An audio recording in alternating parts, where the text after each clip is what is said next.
Ndabatiswa muromo neshaya,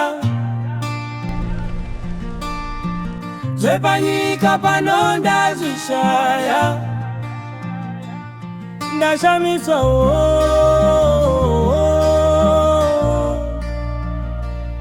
ndashamiswa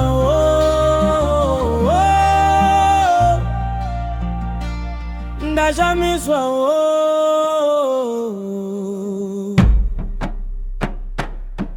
Majembere ne majaya harawa ne mandara, kutorana vanosazana kudanana, kuda kwe mariwe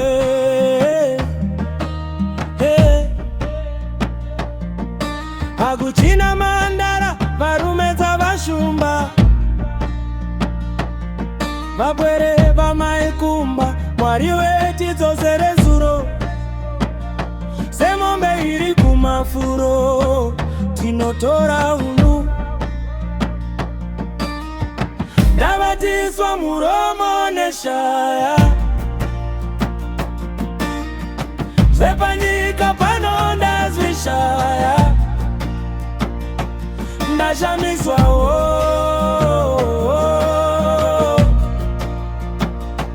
ndashamiswa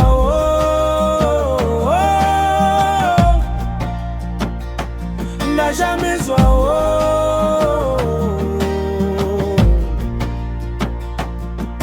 nyika ino ichatswa nemoto, nyika ino ichatswa nemoto,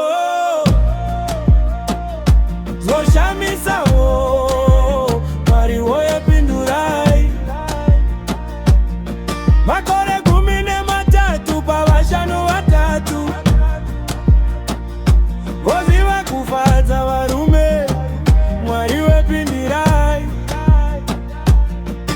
Chaungaite chipasina mari, kuwana basa kwakuda mari, kuremekedzwa kwakuda mari, kuti usasungwe zvakuda mari, majere akupikwa nemari, vadiki vavahombe imari, zvinhu zvese zvakuda mari.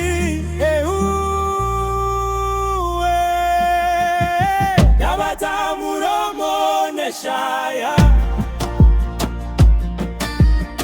zvepanyika pano ndazvishaya. Ndashamiswa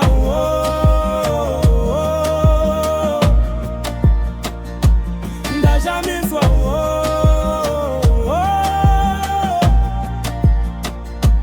ndashamiswa